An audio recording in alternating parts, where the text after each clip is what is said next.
Welcome to MarketPulse Pros and Pioneers.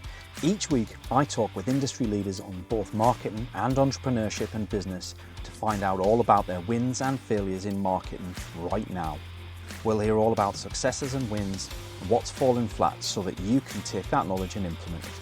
Learn from the best, from the folks who've been there and done it all, as well as people just like you. Thanks for joining us. This is MarketPulse Pros and Pioneers. Good afternoon. Welcome back to MarketPulse Pros and Pioneers, where this week I'm joined by the fantastic John Vlach. Right, so but for the audience that's out there, John is widely known as, and I like this, John the Video Guy. It's like Ron Seal does what it says on the tin. I like it. So John's a freelance video editor, content creator, and educator with a mission to inspire the next generation of creators. After nearly 9 years at Rock the House, where he led creative services and built dynamic media campaigns, John launched his own brand to teach video production through YouTube and live events. With accolades such as Rockstar of the Month and Employee of the Year, John blends technical expertise with a passion for mentorship, showing aspiring video creators how to turn their passions into sustainable careers. That's a really interesting take on video, because most people I know are only ever interested in either creating, editing, or helping people get out there. And you kind of play across all three, but with a view to helping the next generation as well, right? Yeah, I think for me, the reason I'm really big into education is I didn't go to college. Actually, I went to trade school, and when I first started, I went online, looked up tutorials. It was a lot of like diving into the software and trying to figure it out. I always like when I find something, share it with people. If it can help me, it can probably help other people. So that's my mission. I like that. So talk us through those early days then, John, if you would. Why did you decide to trade school was the route for you? Yeah, I think for me, I really wanted to see if I liked it first and if it could be a sustainable career. For me, where I grew up, in high school, the last 2 years of my schooling and junior and senior year of high school before I graduated, they offered like this vocational school where you could go essentially to high school half the day, but then you can go to this other school and learn the technical about the trades. And there's a lot of different trades to learn from. I had to actually fill out a list like engineering, because I was thinking about going into like CAD and like architecture, becoming an architect. But then media was at the top of the list because I was like, that would be interesting because I had a passion for it. I love playing with videos, graphics on my home computer. And I wanted to see if that was a possible career. So I decided to go that way. In those 2 years, I really experimented, learned a lot. And one of the big things in that was that there were guest speakers that would come back and share their experiences. And like throughout high school, I was like wondering, do I need to go to college? Because a lot of it you can learn online. Some companies really hold that degree to a high standard. Some people just care about the portfolio, and it is very much like what is more important at getting the college experience or getting the real world experience. So that's why I didn't go to college. And I was fortunate to intern at the place that you mentioned, Rock the House, where they offered me an internship in my final like few months of high school. And upon graduating, they offered me a part-time job, and I just took it and ran with it from there. Well, I guess there's a lot of people out there, and I think the same challenge is true here in the UK, right? Is there's a lot of focus put on academia and university placements here and degrees and things like that. And whilst I'm a big believer that those things have their place in the world, and it showcases a different skill set to what most people assume, right? So like for me, a degree is a case of I can go away and research things myself and answer things in a complex and organized manner. And I'm keen to learn and I can do X, Y, and Z. However, I've said to my son, I don't care whether you go to university or not. As long as you're doing something you're passionate about, you could actually probably save yourself a hefty amount of loan that you'd have to pay back, earn money in the meantime, and be 3 or 4 years ahead of your peers in real world experience by the time you're finished doing to the same time as they finished university. Yeah, exactly. And I saw it firsthand too, because I didn't go to college. 4 years later, all the people that went to college are now entering in the workforce where I already had a lot of that experience, especially at Rock the House. I became a manager. So I was seeing college students come into the workplace and start interning and working there.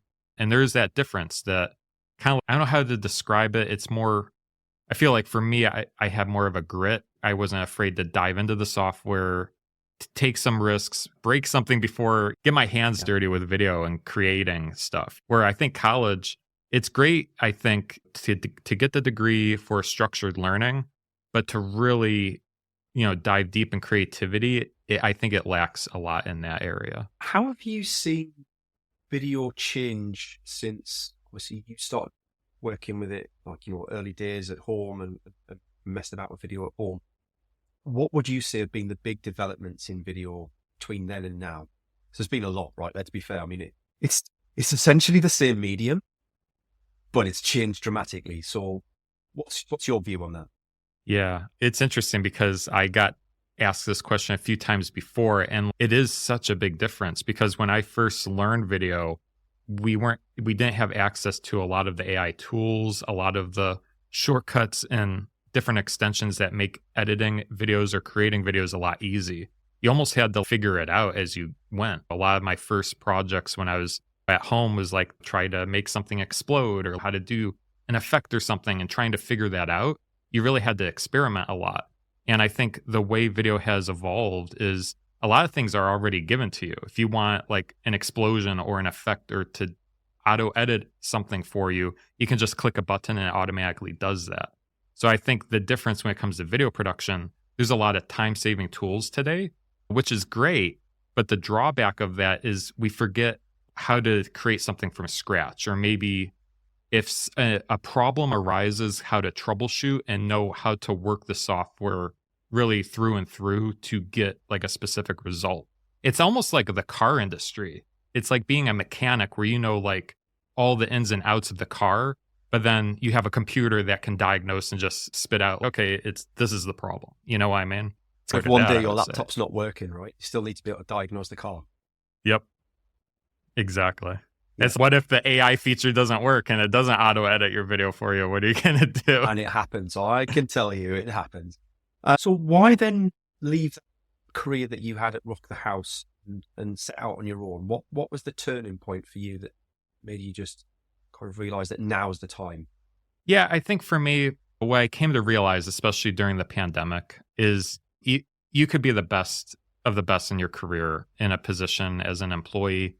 But at the end of the day, I saw a lot of my friends, a lot of coworkers get laid off. And the reason I wanted to go out on my own eventually, whether it's through YouTube content creation or starting my own freelance video production company, was to try to build something for myself where I have something that I own that isn't reliant, that I don't have to worry about getting laid off or something happening in the market, that I can build and have.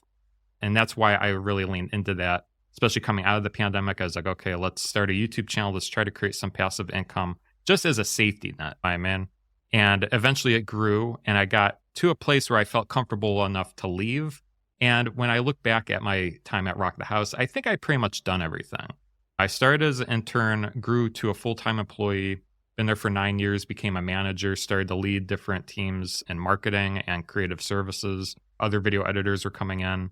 And I felt like I maxed out that position there just as an employee. And I feel like becoming an entrepreneur, that was like the natural next step into evolving my career. So that's why I took that leap. You needed to stretch into the next learnings, right? And I resonate with that. I resonate. You've got to keep, if you're not learning, you're downhill because you need to be growing. You need to be figuring out whatever's next, whatever that might take.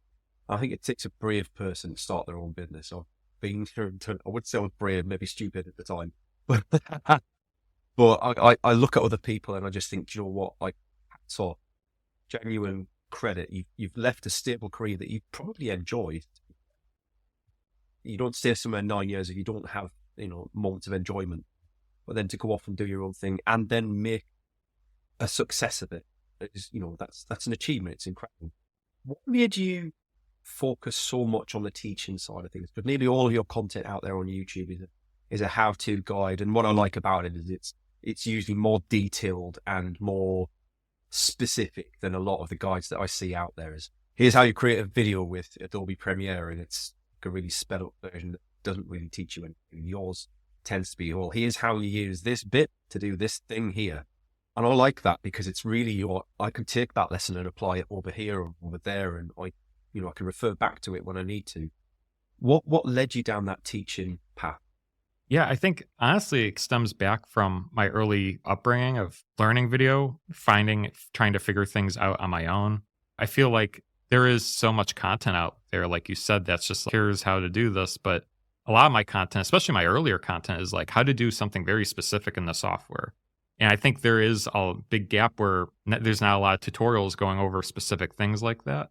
And for me, I always like just sharing other people, and not only to share it for other people, but sometimes it's for myself, to be honest. Because like I'll make a video 3 years ago and I haven't touched that effect in a while. And I'll be like, how do I do that? And I go and rewatch my own video to see how to do something, because that happens from time to time. You might do something in video editing that you might not do once in a while. And you have to come back and, learn it again. It's like a scientific journal, essentially. That's how I see it, where I can use it, other people can use it. If you find value in it, it's out there. It's public information that people can use to use in their own projects. You've touched on something there with regards to YouTube that I think a lot of business owners on LinkedIn really struggle to understand. And that's the difference between creating video content and releasing it on your social profiles, LinkedIn especially, and creating content and releasing it on YouTube, is that YouTube is permanent. It's a search engine with content behind it. And once I've released something on there, I've released content for clients, and 2 years on, they're still getting 30 hits a day on a particular video. They've never had to update it or change anything. It's timeless.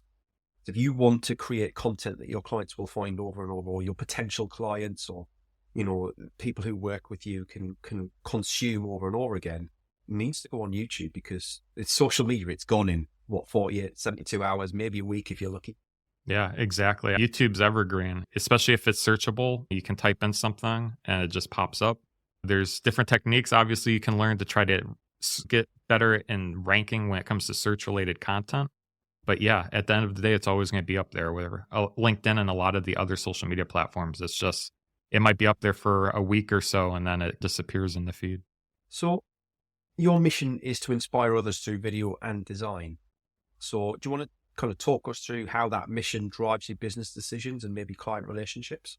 Sure. So I think for me, my mission really comes down to just finding people I really like to work with. And I'm very fortunate that a lot of people that I work with are referrals. They're people that I met several years ago throughout my career journey, and they realize, oh, you're freelance now. And they reach out because I just enjoy working with them. And it's really nice to make a business centered around relationships and just enjoying the work, enjoying the people that you work with. I think that's probably the most important aspect, is just really enjoying the work and the people that you're working with. And that's really my business goal, is just to find other people I like working with, people that have strong stories, missions, and just seeing how I can help them advance their mission when it comes to video content. I love talking to people who have a vision for their business other than, I need to find more clients. I think that, it kind of leads into my next question, which is around kind of saturated markets. So there's a lot of freelance creators out there, probably now more than ever. So as someone who is in that situation, who is a freelance, who, you market your own expertise as a way of demonstrating your capabilities and authority in the area, what advice would you have for other creators who are trying to differentiate themselves in a very saturated market? Yeah, I think it is very tough, and it's going to sound cliche, but my best advice is probably to just be yourself and try to find what makes you unique. For example, like me as a creator on YouTube, there's a lot of people that watch my content just because they just like how I explain things. When you compare like my channel or my content to a lot of other Premiere Pro channels, there's some reasons people like my content and they subscribe and watch my videos. But I think that's something you can't just create right away. It just happens over time. And I think you just have to be yourself, create content that's most comfortable for you, and that viewership and audience will grow. The worst thing you could do as a content creator is try to be someone you're not and trying to mimic and copycat other people. I guess you can start that way, but I think eventually you have to find your own voice and find your own position in the market, really lean into your specialties. As a video editor, I have my specialties. I edit differently than other people. If there's a specialty, if you're a freelance video editor or maybe creator, if there's a certain market or specialty, lean into that and you'll probably find success between that and then also being yourself, I would say. The biggest danger I see is if you're creating content that mimics others or perhaps it's what you think people want to see as opposed to what you want to create, you'll burn out quite quickly and stop wanting to do it. And that's why I see that quite a lot with people is, do you know what, I've done this for 4 months. I need to take a break. I need to take time off. What? I can create content 11 months of the year personally. Sometimes I have to stop myself creating content because there's just so much that's in there that I just need to get it out. And it's quite cathartic to create the content, but other people, I see them and they're like, so what is it that you're creating content about? Well, I think the audience want to hear about this, so I'm making. Like, no, if you're not passionate about it, you're not gonna take it to the next level. What do you think the biggest challenges you faced when creating your personal brand were, and how do you think that compares with the challenges that people have today?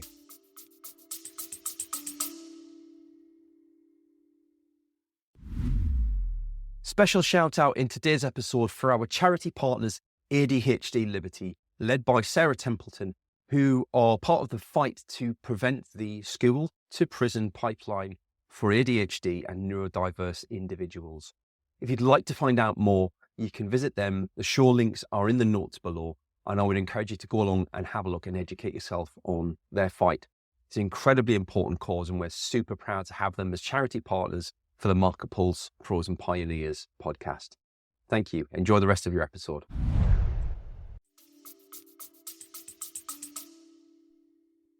Yeah, that's a good question. I think when building a personal brand, I think it almost comes back to trying to find your own voice, because I remember it's interesting when you're a content creator and you go back and you watch your earlier videos, it's wow.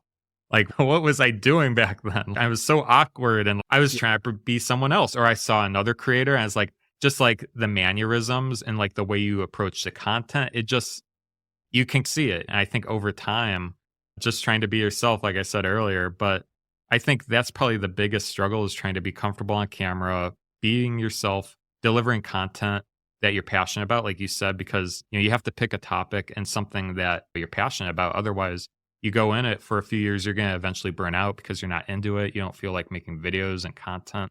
So that's a very important aspect there. But yeah, I would say find something you're passionate about. For me, it was video editing, teaching other people. It's not only good for other people, but it's good for me as well because I can look back on that content. But yeah, I think that's probably the biggest thing. And then you mentioned that a lot of your work comes from referrals and word of mouth. Is there anything that you can recommend to other people? Because I mean, I think nearbound, as a lot of people are calling it these days. It's the in phrase for it, right? Like good old networking, as far as I'm concerned.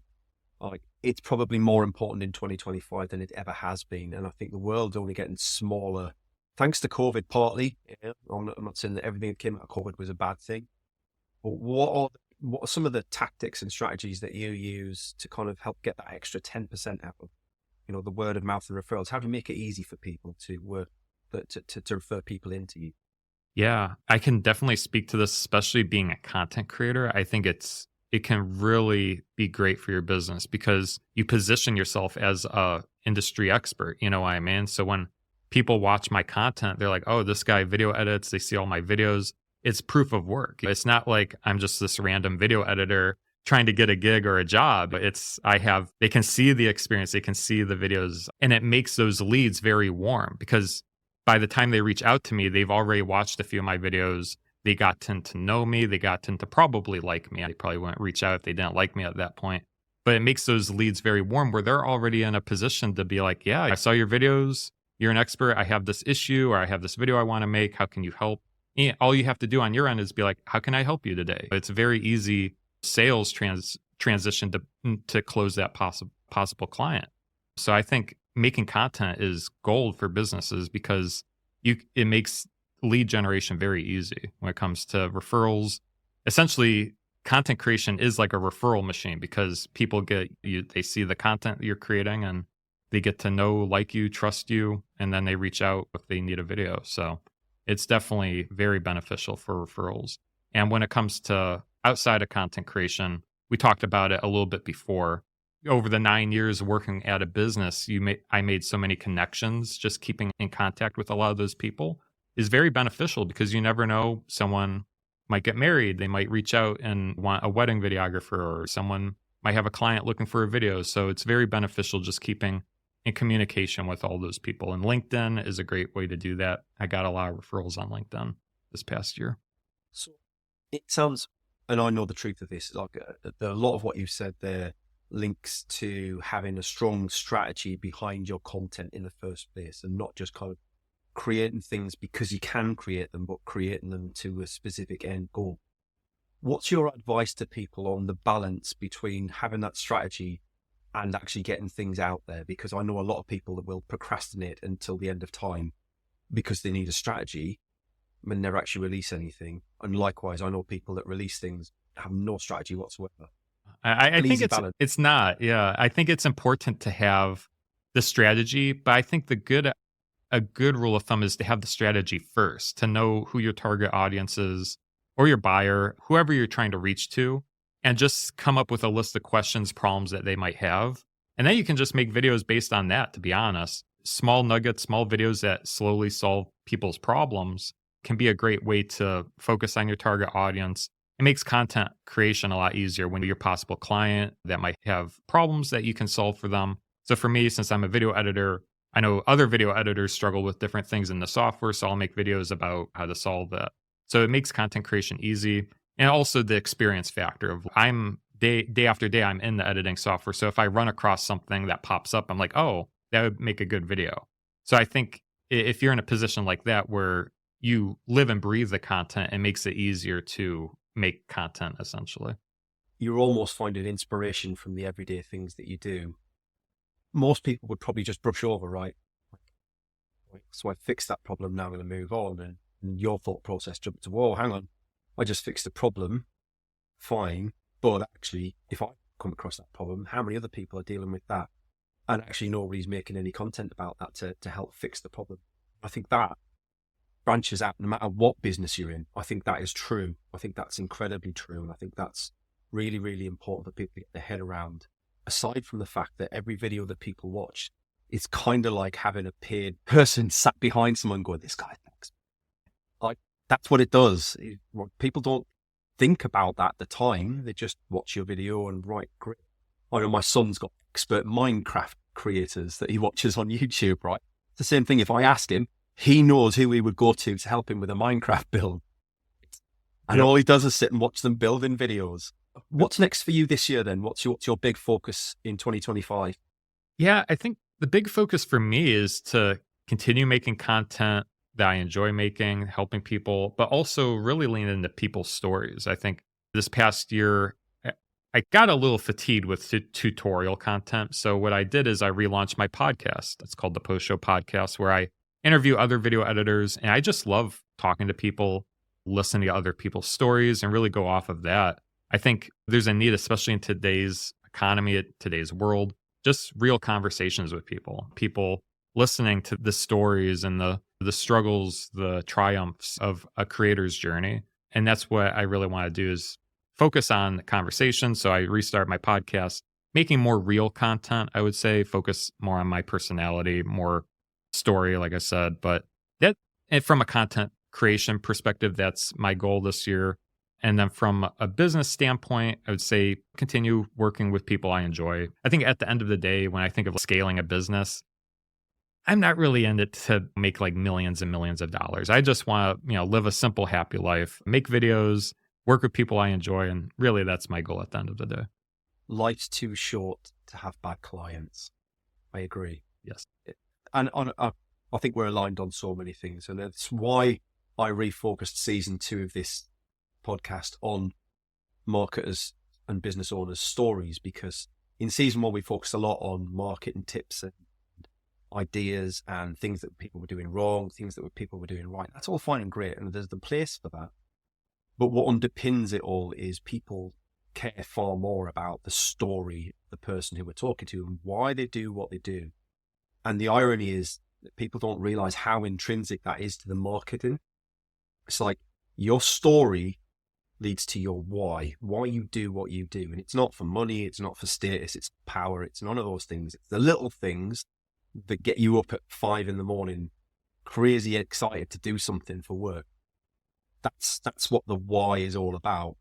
But that why is what powers your marketing and your sales. So if you don't understand that why, you will struggle for sales and revenue because you can't articulate what it is that's unique about you in comparison to your nearest competitor. So I love that kind of final point from you around storytelling. It's the thing that unites us as humans. We've been doing it for thousands and thousands of years. So why have we lost the ability to tell stories all of a sudden? Perfect. John, if people want to reach out, they want to know more about you, how can they listen to your podcast? How can they find you? What's the best way to contact you? Sure, absolutely. So you can visit me at johnthevideoguy.com. On my website, you can go, there's a few different tabs. There's the Learn tab if you want to watch my tutorial content. There's Premiere Pro After Effects tutorials. And there's also the podcast tab if you want to take a listen to some of the guests I've had on recently. I just launched season 2. New episodes come out every other week. Yeah, I've been really enjoying it. It's really, like you said, it reignited my spark and like creativity and got me back into content creation. Nice. And when I post this on LinkedIn, everybody take note. John does not need help repurposing his videos or editing them. All the people that jump on my show notes and tell me how bad my SEO is and how they'd make my shorts really interesting and viral, we don't care. Thank you very much, but no thanks. John, it's been a genuine pleasure. Thanks very much for coming along today. And I look forward to seeing the episode drop. Yeah, thank you for having me, Paul. Thanks for joining us for today's show. I hope you enjoyed it. If you'd like to feature on a future show, or you've got some ideas for folks who would make a great guest, please drop us a line. Contact details are in the show notes and I'd love to hear from you.